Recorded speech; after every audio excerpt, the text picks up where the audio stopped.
दो पहाड़ी बहू की रसोई। ठंडी शाम होती है। उत्तराखंड के ऊंचे पहाड़ों के बीच एक घना जंगल फैला होता है। चारों तरफ बस झाड़ियों की सरसराहट और दूर से आते पक्षियों की आवाज। दो लड़के आयुष और यश ट्रैवल एजेंसी की बस के पीछे पीछे दौड़ रहे होते हैं। अरे रुको रुको रुको, बस रोक लो। लेकिन बस तेजी से मोड़ से मुड़कर गायब हो जाती है। दोनों लड़के हांफते हुए रुक जाते हैं। अरे यार, इतना बड़ा जंगल है, हम तो भटक गए, अब कहाँ जाएं? और यहाँ तो सिग्नल भी नहीं आ रहे, पूरा फोन बेकार हो गया। जंगल की ठंडी हवा उनके चेहरों पर पड़ रही होती है। उनके पैरों के नीचे गिरे पत्ते आवाज कर रहे होते हैं। भटकते भटकते डर उनके चेहरों पर साफ दिख रहा होता है।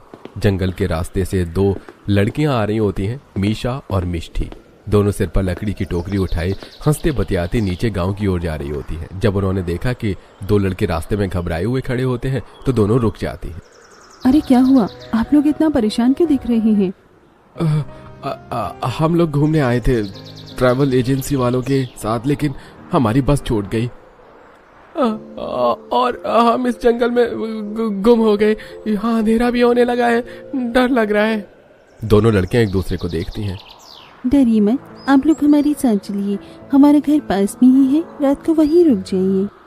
दोनों लड़के राहत की सांस लेते हैं। थोड़ी देर बाद वो चारों पहाड़ी ऊबड़ खाबड़ से होते हुए एक सुंदर पुराने लकड़ी के घर पहुंच जाते हैं। ठंडी हवा के बीच घर की चिमनी से धुआं उठ रहा होता है। मीशा की माँ चूल्हे के पास बैठी होती है। लड़कियां उन्हें सारी बात बताती हैं। अरे ये भी हमारे ही बच्चे हैं, अंदर आओ बेटा, बाहर बहुत ठंड है। घर चूल्हे के धुएं और लकड़ी की गर्म आग से भरा होता है। ठंड में सबसे अच्छा लगता है हमारे घर का देसी सूप, अजीब लगे तो मत बोलना। सूप की खुशबू पूरे कमरे में फैल जाती है। दोनों लड़के पहली चुस्की लेते ही खुश हो जाते हैं। ये तो कमाल का है, शहर में कभी ऐसा सूप नहीं मिला। ये तो बहुत अच्छा है, किस चीज से बना है ये? इसमें धनिया, पहाड़ी तेज पत्ता, थोड़ा सा जखिया और गरम अदरक का रस डाला है। इससे सारी ठंड खत्म हो जाती है। शाम होने तक चारों खूब बातें करते हैं, सफर की, उत्तराखंड की और पहाड़ी जिंदगी की। यश और आयुष घर जैसा अपनापन महसूस करते हैं। अगले दिन सूरज की हल्की किरणें पहाड़ों के बीच चमक रही होती हैं। दोनों लड़के जाने की तैयारी कर रहे होते हैं। कल रात आपने हमारी जान बचा ली, ये थोड़े से पैसे रख लीजिए। मीशा और मिष्टी दोनों चौंक जाती हैं। पैसे?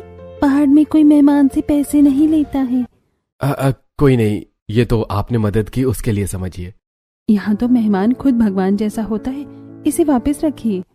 दोनों लड़के शर्मिंदा होकर पैसे वापस रख लेते हैं। चलो नंबर तो दे दो, कभी आपको थैंक यू तो बोल देंगे। एक दिन घर वालों के साथ आएंगे और रास्ते आपसे ही पूछेंगे। चारों मोबाइल निकालते हैं और नंबर एक्सचेंज कर लेते हैं। हाँ बिल्कुल, जब भी उत्तराखंड आना रास्ता हम दिखा देंगे, वहां जाकर बस हमें भूल मत जाना। चारों मुस्कुराते हैं। लड़के हाथ हिलाते हुए गांव से नीचे जाने लगते हैं। बस स्टैंड पहुंचते पहुंचते उनको नई बस मिल जाती है। दोनों लड़के सीट पर बैठते हुए एक दूसरे को देखते हैं। यार, ये ट्रिप तो जिंदगी भर याद रहेगा। हाँ, कभी कभी खोकर ही सही लोग मिलते हैं। समय धीरे धीरे बीतता है। यश और आयुष रोज शाम होते ही मोबाइल लेकर बैठ जाते हैं। मिशा और मिष्टी भी लकड़ी के काम से फुर्सत पाते ही पहाड़ के छोटे से घर की छत पर बैठ जाया करती हैं। और फिर शुरू होती है घंटों की online chatting. Video call connect होता है। कैमरा खुलते ही पीछे पहाड़ी हवा की सरसराहट और एक और शहर की हलचल। दो अलग दुनिया, पर बातचीत में जैसे कोई दूरी ना हो। अरे मिष्टी, आज भी तुमने वही ऊन वाला स्वेटर पहना है। हाँ, यहाँ ठंड शुरू हो गई है। और तुम लोग, शहर में इतना गर्मी क्यों लग रही है? गर्मी नहीं, बस तुम्हारी यादों की गर्माहट है। मिष्टी शर्मा जाती है। दूसरी तरफ आयुष और मीशा भी बात कर रहे होते हैं। फिर चारों की हंसी वीडियो कॉल में गूंज जाती है। धीरे धीरे ये बातें रोज, फिर रात भर, फिर दिल की बातें होने लगती हैं। और एक दिन यश और आयुष ने सोच लेते हैं अब उन्हें दिल की बात बतानी ही है। चारों ऑनलाइन होते हैं। हल्की बारिश हो रही होती है दोनों जगह। मिष्टी, उस दिन अगर तुम हमें जंगल में न मिली होती, पता नहीं क्या होता। लेकिन अब मैं जानता हूं, मुझे अपनी पूरी जिंदगी उसी लड़की के साथ बितानी है जिसने हमें रास्ता दिखाया था। मिष्टी की आंखें भर आती हैं। मीशा, तुम्हारी सादगी, तुम्हारी हंसी, तुम्हारी सोच, सबने दिल जीत लिया है। क्या तुम मुझसे शादी करोगी? दोनों दोस्त एक दूसरे को देखती हैं और मुस्कुराती और एक साथ बोलती हैं, हाँ। कुछ दिनों बाद दोनों परिवार मिलते हैं, रिश्ते तय होते हैं और फिर एक खूबसूरत पहाड़ी शादी होती है। ढोल नगाड़े बजते हैं, पहाड़ों के बीच लाल जोड़े में सजी दो दुल्हन आती हैं। शादी के बाद दोनों बहू मीशा और मिष्टी भारी कढ़ाई वाले पारंपरिक पहाड़ी कपड़ों में घर आती हैं। माथे पर लंबा गहरा सिंदूर, कानों में भारी चांदी के बाले और नाक में बड़ी बड़ी पहाड़ी नथनी, जो उनके मासूम चेहरे को और भी सुंदर बना रही होती है। सास आरती की थाली लेकर खड़ी होती है। भगवान तुम दोनों को खुश रखे, हमारे घर में ये पहाड़ी बहुओं की रौनक बनी रहे। अरे भाभी, आपका मुंह तो इतना छोटा सा है और नथनी इतनी बड़ी पहन ली, कैसे संभाल रही हो? दीदी, ये तो हमारे यहाँ का रिवाज है और इसकी आदत बचपन से है, ये तो हमारी पहचान है। दोनों बहू एक एक करके अंदर आती हैं और नंद दिव्या, जो चंचल स्वभाव की होती है, उछलती कूदती भाभी के पास आती है। दिव्या, जा दोनों भाभी को उनका कमरा दिखाते। चलो भाभी, आपको आपका कमरा दिखाती हूँ। अब दोनों बहुओं को उनके कमरे में छोड़ देती है। अगले दिन सुबह पूरा घर ठंड से जमा होता है। खिड़कियों के किनारे पर ओस जमकर बर्फ जैसी लग रही होती है। हल्की हल्की धुंध कमरे के अंदर तक घुस रही होती है, लेकिन इस कड़ाके की ठंड में भी दोनों पहाड़ी बहुएं मिशा और मिष्टी सबसे पहले उठ जाती हैं। उनके पैरों के नीचे ऊन के मोजे, कंधों पर गर्म शॉल होता है। पहाड़ी सूट और पजामे के ऊपर आधी जैकेट पहनकर वो चुपचाप रसोई में चली जाती है। दोनों झटपट चूल्हा जलाती हैं। चलो मिष्टी, पहले चाय चढ़ाते हैं, फिर बाकी काम। हाँ दीदी, फिर मंडुवे की रोटी, भांग की चटनी, झिंगोरे की खीर भी बना लेते हैं। पहली रसोई है, कुछ कम नहीं होना चाहिए। कुछ ही देर में देसी घी की खुशबू और पहाड़ी मसालों की सुगंध पूरे घर में फैल जाती है। वो दोनों इतनी तेजी से काम कर रही होती हैं कि देखते ही देखते घर का सारा काम निपटा देती हैं और पहली रसोई के सारे पकवान भी तैयार होते हैं। बाहर आहट सुनकर सास कमरे से बाहर आती है। उन्होंने शॉल ओढ़ा होता है। अरे बेटा, इतनी ठंड में सुबह सुबह तुमने तो सारा काम ही खत्म कर दिया। जी मम्मी जी, हमें आदत है, हम तो वहाँ पहाड़ पर भी रोज जल्दी उठते थे। मम्मी जी, आप सब नहा धोकर आइए, खाना भी तैयार है। दिव्या भी देखकर दंग रह जाती है। इतनी ठंड में कोई इतना काम कर ले, ये ऐसा पहली बार देखते हैं। दिव्या रजाई लपेटे बाहर आती है और ठंड से कांपते हुए बोलती है, ओ भाभी, आपकी फुर्तियां तो कमाल की हैं। मैं तो अभी रजाई से निकली ही नहीं और आप दोनों ने पूरा घर चमका दिया। वो दोनों भाभियों के कपड़े देखकर खुश हो जाती हैं। और आप दोनों ने तो फिर से पहाड़ी कपड़े पहन रखे हैं, कितने अच्छे लग रहे हो। कुछ देर बाद सब लोग एक एक करके खाने की मेज पर बैठ जाते हैं। बहुएं थालियां रखती हैं। मंडुवे की रोटी, भांग की चटनी, आलू की थीचवानी, झिंगोरे की खीर। घर की रसोई आज पहाड़ी ढाबे जैसी महक रही होती है। सास पहला निवाला खाती है। चेहरे पर हल्की मुस्कान आती है और थोड़ी हैरानी भी। हाँ बेटा, खाना तो बहुत अच्छा बनाया है, पर तुम्हें सारा पहाड़ी खाना बनाने की क्या जरूरत थी? हमारे यहाँ का भी कुछ बना लेती, मिक्स कर लिया होता। मम्मी जी, पहली रसोई में हम अपनी परंपरा वाला खाना बनाते हैं, लेकिन अगली बार आपकी पसंद का सारा खाना बनाएंगे। हम आपके स्वाद के हिसाब से भी सीखना चाहते हैं मम्मी जी। चलो ठीक है, बहुत मेहनत की तुम दोनों ने, भगवान तुम दोनों का घर बसाए। अगली सुबह भी ठंड पहले जैसी ही होती है, लेकिन रसोई में कुछ नया होने वाला होता है। दोनों पहाड़ी बहुएं मिशा और मिष्टी पहले ही जाग चुकी होती हैं। मिशा, गैस पर रोटी बन नहीं रही है, पलटते ही काली हो जाती है। हाँ दीदी, हमें तो पहाड़ जैसा चूल्हा ही अच्छा लगता है। चलो रसोई के कोने में छोटा सा देसी चूल्हा बना लेते हैं। दोनों बहुएं पुरानी ईंट, मिट्टी और थोड़ी राख को मिलाकर रसोई के कोने में बेहद साफ सुथरा छोटा सा चूल्हा बना लेती हैं। फूकनी से अंगारों को जलाती हैं और कुछ ही मिनट में चूल्हा लाल लाल चिंगारियों से चमक उठता है। धुएं की हल्की महक पूरे घर में फैल जाती है। मिष्टी आटा गूंथती है और मीशा देसी मसाले मिलाकर शानदार सा आलू की स्टफ तैयार करती है। दोनों बड़ी फुर्ती से चूल्हे पर पराठे सेकने लगती हैं। दिव्या सबसे पहले रसोई की महक सूंघ कर आती है। ओहो भाभी, रसोई में चूल्हा और ये खुशबू कुछ कमाल बनने वाला है क्या? दोनों प्यार से सिर हिलाती हैं। सब खाने की टेबल पर बैठे होते हैं। बहुएं सबके सामने गरम गरम पराठे रखे देती हैं और दही, सफेद मक्खन और हरी चटनी भी साथ रख देती हैं। सास जैसी पराठा चखती है, आंखें बड़ी बड़ी हो जाती हैं। अरे वाह, ये तो बिल्कुल देसी ढाबे जैसा स्वाद। इतना स्वादिष्ट पराठा मैंने बहुत साल बाद खाया है। अरे बहुए, तुम्हारे हाथ का स्वाद तो जादू जैसा है। भाभी, आपने तो कमाल कर दिया, आपके हाथों में तो सच में जादू है। हर रविवार को हम यही पराठे खाएंगे। मम्मी जी, ये पराठे हमने सिर्फ चूल्हे पर बनाए हैं। स्वाद अच्छा लग रहा है ना? बहुत अच्छा लग रहा है बेटा। अगर तुम दोनों ऐसे ही घर में देसी स्वाद लाती रहो तो हमारा घर भी खुशबू से भर जाएगा।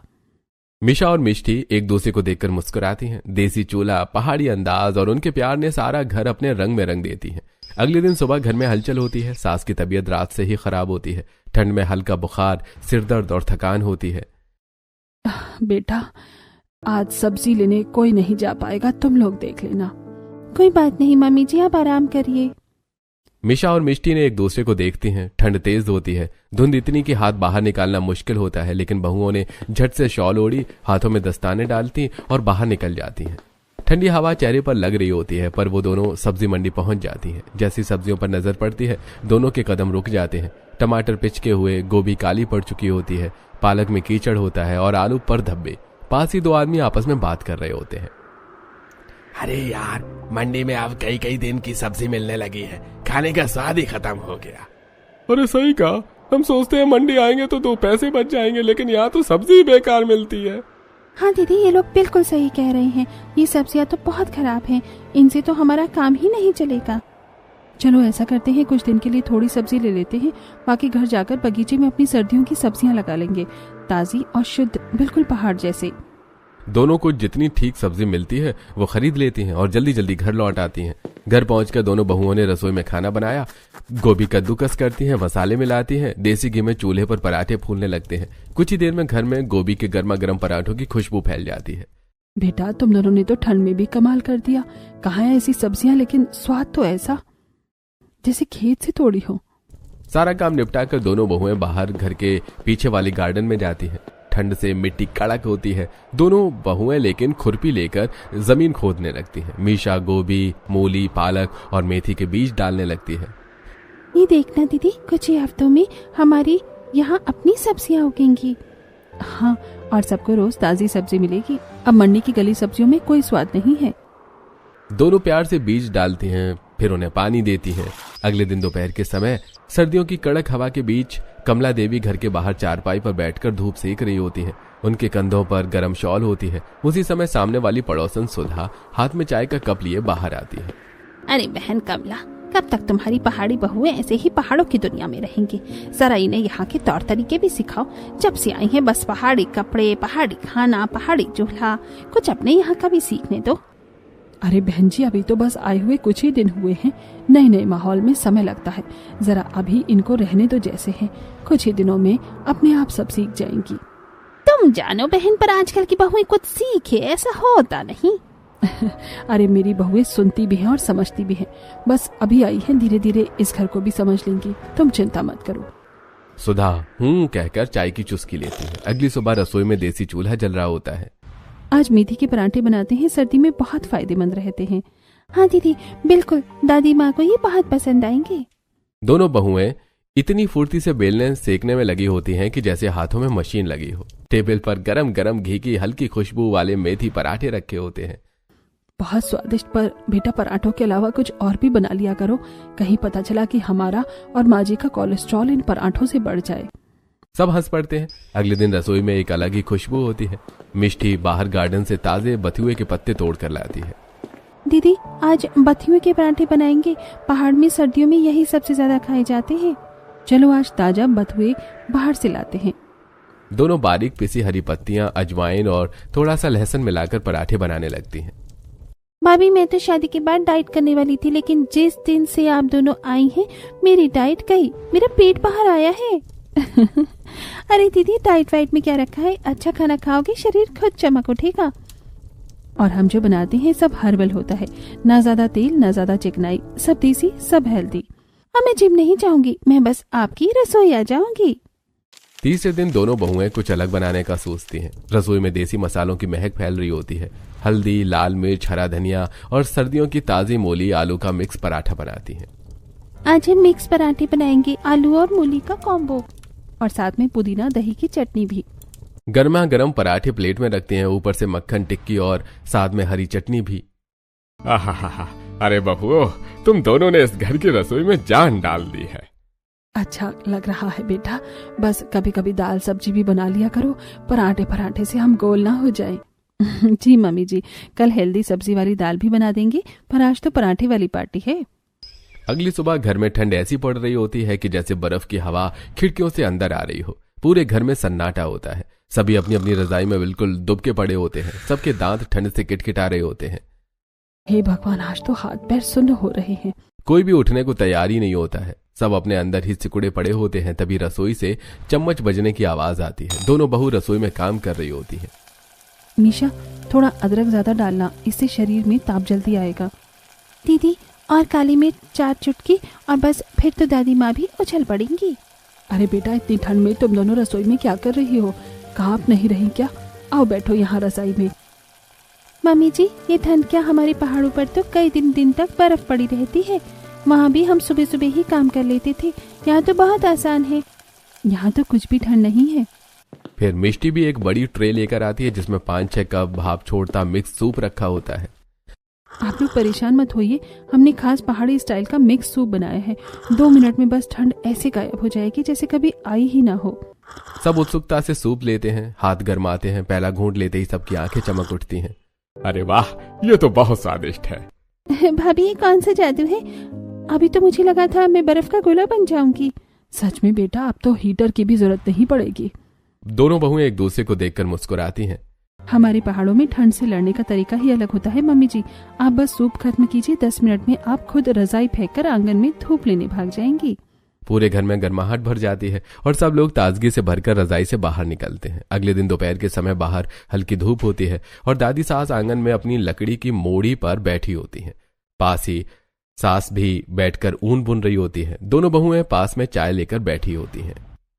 हमारे जमाने में तो खाना भी कुछ और ही होता था। हम सिलबट्टे पर ही चटनी कूटा करते थे, लहसुन, हरी मिर्च, धनिया, और वो जो खुशबू उठती थी ना, बस दिल खुश हो जाता था। माँ जी, हमारे पहाड़ों में तो आज भी सिलबट्टे से ही चटनी बनती है। गैस मिक्सर से तो आधा स्वाद ही उड़ जाता है। और ताजी चीजें खाने का मजा हमारे गांव में हम पेड़ से फल तोड़कर ही खाते थे, न मिलावट न दवाई। हाँ बेटा, यही तो शरीर को असली पोषण देता है। आजकल तो हर चीज में मिलावट, और ना ही स्वाद ना ही ताकत है। तुम दोनों को देखकर लगता है कि घर में फिर से देसीपन लौट आया है। सच में मम्मी जी, इनके आने के बाद घर की रसोई जैसे फिर से जिंदा हो गई है।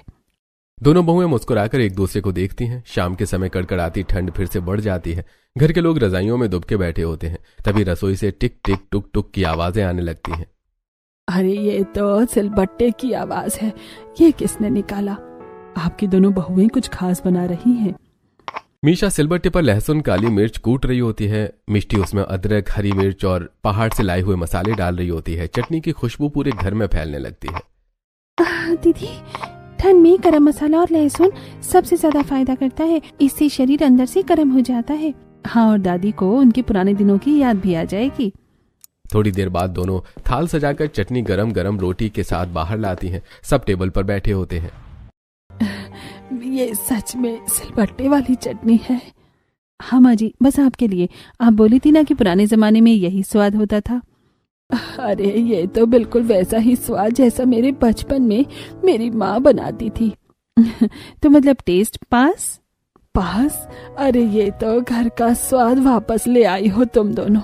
मेरी सर्दी तो एक ही घूंट में गायब हो गई। सब लोग खुशी से खाते हैं खाना। अगले दिन शाम के समय हर तरफ कुहासा छाया होता है। पड़ोस में एक शादी होती है जहां रोशनियों की जगमग और बैंड बाजी की आवाज पूरे मोहल्ले में गूंज रही होती है। कमला देवी अपने पूरे परिवार के साथ तैयार होकर जाती हैं। दोनों पहाड़ी बहुएं मीशा और मिष्टी अपनी खूबसूरत पारंपरिक पहरी पोशाक, लंबी चोटी और बड़ी बड़ी नथ पहनकर चल रही होती है। कपड़ों के चमकीले रंग और चेहरे की सादगी ने उनका रूप और भी निखार रहा होता है। जैसे ही कमला देवी का परिवार शादी में पहुंचता है, सबकी निगाहें उनकी बहुओं पर जा अटक जाती हैं। वहीं सुधा पड़ोस की औरत भी होती है। अरे कमल, आज मैं अपनी बहुओं को पहाड़ी कपड़े पहना कर ले आई। इतनी बड़ी बड़ी नथनी, यहाँ के तौर तरीके भी कभी सिखा दिया करो इन्हें। देखो मेरी बहुएं कितनी समझदार हैं, मैं जैसा बोलूं वैसा ही पहनती हैं, एक बात नहीं टालती। कितना सलीका है इनमें। अपनी बहुओं को बार बार घुमाती हैं जैसे कोई ट्रॉफी दिखा रही हो। लेकिन तभी बाकी की औरतें एक एक करके कमला देवी की बहुओं के पास आने लगती हैं। कमला देवी, आपके पहाड़ी बहुएं तो गजब की सुंदर लग रही हैं। इनका तो चेहरा ही चमक रहा है। और खाना, अरे बहन, एक दिन में इनके घर गई थी ना, तो दोनों ने ऐसा स्वाद बनाया था कि उंगलियां चाटती रह गई। मेरी तो बेटी भी इनसे रेसिपी मांग रही है। हाँ बहन, मेरी दोनों पहाड़ी बहुओं के हाथ में भगवान ने ही स्वाद दिया है। रसोई में हर दिन एक नई महक फैलती है और घर में भी शांति, प्यार, सबकी इज्जत करती है। सबकी सहमति में सिर हिलते ही सुधा के चेहरे का रंग बदल जाता है। रहने दो, सुंदरता से क्या होता है। अरे सुधा बहन, सुंदरता तो ऊपर वाले की देन है, लेकिन स्वाद, संस्कार और सादगी ये हर किसी को नहीं मिलते। आपकी बहुएं तो टीवी देखने में ही एक्सपर्ट हैं। सभी औरतें हंस पड़ती हैं। सुधा गुस्से से वहां से उल्टे कदम चली जाती है। अगले दिन सुबह सुबह गेट पर 2 कारें आकर रुकती हैं। दरवाजे के बाहर दोनों पहाड़ी बहुओं के माता पिता पूरे पारंपरिक पहाड़ी लिबास में खड़े होते हैं। औरतों ने नाक में बड़ा काला नाकबंद पहाड़ी नथबंदू लगाया होता है, जो दूर से ही सबका ध्यान खींच रहा होता है। आदमियों के सिर पर रंग बिरंगी पहाड़ी टोपी और कंधों पर मोटे ऊनी शॉल डले होते हैं। घर में दिव्या और सास कमला देवी दरवाजे पर खड़ी देखकर एकदम फुसफुसाने लगती हैं। अरे बेटा, ये औरतें सांस कैसे ले रही हैं? नाक पर इतना बड़ा काला सा क्या लगा कर रखती हैं? मम्मी, शायद भाभीियों का इलाका बहुत पिछड़ा हुआ होगा। ये उनके पहाड़ों का कोई रिवाज होगा। लेकिन नाक पर इतना भारी चीज, इन्हें खुद देखो, अजीब ही लग रही है ना। दोनों हंसकर छिपाने की कोशिश करती हैं। तभी मीशा और मिष्टी दौड़ती हुई आती हैं, अपने माता पिता से लिपट जाती हैं। उनकी आंखों में चमक होती है। दोनों बहुएं तुरंत रसोई में खाना बनाने लग जाती हैं और पूरा पहाड़ी खाना बनाती हैं। मंडवे की रोटी, झंगोरे की खीर, भंग की चटनी, पहाड़ी आलू गुटके, गहत की दाल, सारा घर पहाड़ों की खुशबू से भरा होता है। अरे ये सब कितनी जल्दी और कितना स्वादिष्ट है। सब लोग एक साथ बैठकर खाना खाते हैं। पहाड़ी मसालों की सुगंध और देसी तरीकों का स्वाद सबके दिल जीत लेता है। जब सब वापस अपने अपने घर लौटने के लिए तैयार होते हैं, मीशा की मम्मी बेटी का हाथ पकड़ लेती है। बेटा, बहुत अच्छा खाना बनाया। हमारे पहाड़ों का नाम ऐसे ही रोशन करती रहना। जहाँ भी रहो अपनी जड़ें मत भूलना। और याद रखना, पहाड़ियों की शान उनके खाने में होती है। हमारा स्वाद दुनिया में सबसे अलग है। बहन जी, ये तो आप बिल्कुल ठीक कह रही हैं। जब से हमारी ये दोनों पहाड़ी बहुएं घर आई हैं ना, घर का स्वाद ही बदल गया है। रोज रसोई में नई महक और नए पकवान होते हैं। सच में मम्मी, मुझे तो अब पहाड़ी खाने की ही आदत लग गई है। हमारी बेटियों ने अपना रंग यहाँ भी जमा दिया है। अगली सुबह हल्का सूरज उगता है। पूरा घर धुंध और शीतलहर से भरा होता है। हवा इतनी ठंडी होती है कि दरवाजों के कोनों से सफेद भाप जैसी धुंध अंदर आ रही होती है। कमला देवी रजाई में दबी पड़ी होती है। नंद दिव्या 2 रजाई ओढ़कर कांप रही होती है। घर के लड़के यश और आयुष भी ठंड से जमते हुए कहते हैं, अरे तो फुर्ती देखो, इन्हें ठंड लगती है कि नहीं। रसोई के अंदर मीशा और मिष्टी पहले ही काम में लगी होती हैं। चूल्हे पर लकड़ी जल रही होती है। तभी अचानक बरामदे से किसी चीज के गिरने की आवाज आती है। अरे दादी माँ गिर गई, दादी माँ। सारा घर घबरा कर दौड़ता है। दादी माँ बरामदे में गिरी पड़ी होती हैं। चेहरा बिल्कुल सफेद, होंठ नीले, हाथ पैर ठंड से अकड़े होते हैं। अरे भगवान, ये क्या हो गया? बेटा जल्दी से डॉक्टर को फोन करो। यश और आयुष कांपते हाथों से डॉक्टर को फोन करते हैं। देखिए, मौसम बहुत खराब है, मुझे आने में थोड़ा समय लगेगा। आप लोग पेशेंट को कंबल में ढक कर रखिए, मैं अभी आता हूँ। ये क्या हो गया माँ? इतनी ठंड में क्यों बाहर निकली थी? सबकी सांसें अटक रही होती हैं। तभी मीशा दादी की नब्ज पकड़कर कहती है, मम्मी जी घबराइए मत, ये कोई बड़ी बीमारी नहीं है। ये अचानक ठंड लगने से बेहोशी है। हाँ दीदी, बिल्कुल सही कह रही हैं। हमारे पहाड़ों पर ऐसा बहुत होता है। अगर तुरंत गर्माहट न मिले तो इंसान चक्कर खाकर गिर जाता है। तो अब क्या करें? मीशा और मिष्टी तुरंत अपनी ऊनी शॉल कसकर लपेटी हैं और रसोई की ओर दौड़ती हुई जाती हैं। मीशा जल्दी चल, हमें पहाड़ी काढ़ा बनाना ही होगा। हाँ दीदी, वही जिसमें हम ठंडे पत्ते, गुच्छी, गुड़सो, काली तुलसी और लंबी मिर्च डालते हैं। वो शरीर की जमावट एकदम से तोड़ देता है। दोनों बहुएं रसोई में चूल्हे के पास बैठ जाती हैं। वो तेजी से पत्ते, जड़ी बूटी, मसाले भूनने लगती हैं। दीदी, काली तुलसी भी डालना दीदी, दादी को तुरंत गर्मी मिलेगी। और ये पहाड़ी पनिया, इससे शरीर की ठंड अंदर से कट जाती है। उसमें पानी उबालकर जड़ी बूटियों की खुशबू पूरे घर में फैल जाती है। अरे बेटा, ये कैसी तेज खुशबू है? मम्मी जी, पहाड़ी दवा की खुशबू है। इसमें जितनी खुशबू ज्यादा, असर उतना ही तेज। दादी बेहोश होती हैं। मीशा ग्लास में गर्म काढ़े में फूंक मारते हुए दादी के पास आती है। दादी माँ, जरा मुंह खोलो, 1-2 घूंट ही काफी है। दादी माँ, ये पहाड़ी काढ़ा आपकी सारी ठंड निकाल देगा। दोनों धीरे धीरे दादी का मुंह पकड़कर होठों से काढ़ा पिलाती हैं। पूरे परिवार की निगाहें बस दादी पर होती हैं। करीब 15 मिनट बाद दादी की उंगलियां हिलने लगती हैं, फिर आंखें झपकने लगती हैं। मीशा, मिष्टी बेटा, कहाँ हो तुम? पूरा घर खुशी से उछल पड़ता है। अरे, माँ को होश आ गया। भाभी आपने तो कमाल कर दिया। डॉक्टर आए भी नहीं और दादी ठीक भी हो गई। बेटा, तुम्हारी बनाई दवा पीकर मेरे तन में गर्मी दौड़ गई। दादी माँ, ये तो बस हमारे गांव की जड़ी बूटी है, हम तो रोज इसे पीते हैं। ठंड की औषधि है ये। अरे बेटा, तुम दोनों ने तो डॉक्टर से पहले ही माँ को ठीक कर दिया। आज मुझे समझ आया कि पहाड़ी रसोई में कितना दम होता है। मम्मी जी, हम पहाड़ी लोग सब कुछ हर्बल रखते हैं, खाना हो, दवा हो या नुस्खा, सब प्राकृतिक। हाँ मम्मी जी, इस काढ़े में हमने थांडे पत्ते, काली तुलसी और थोड़ी सी लंबी मिर्च डाली थी। यही तुरंत शरीर में गर्माहट भर देते हैं। दादी माँ, आपकी तो दोनों पहाड़ी बहुएं बड़ी समझदार निकली। सच में दादी, अगर ये दोनों ना होती तो आज हमारी हालत खराब ही थी। हाँ, हमारी बहुओं ने तो घर में पहाड़ बसा दिया है और अब उनकी रसोई हमारे परिवार की जान बन गई है। मेरी दोनों पहाड़ी पोता बहू तो असली देवी निकली, जिन्होंने मेरी जान बचा ली। इनकी पहाड़ी रसोई में तो जादू है। सब हंस देते हैं।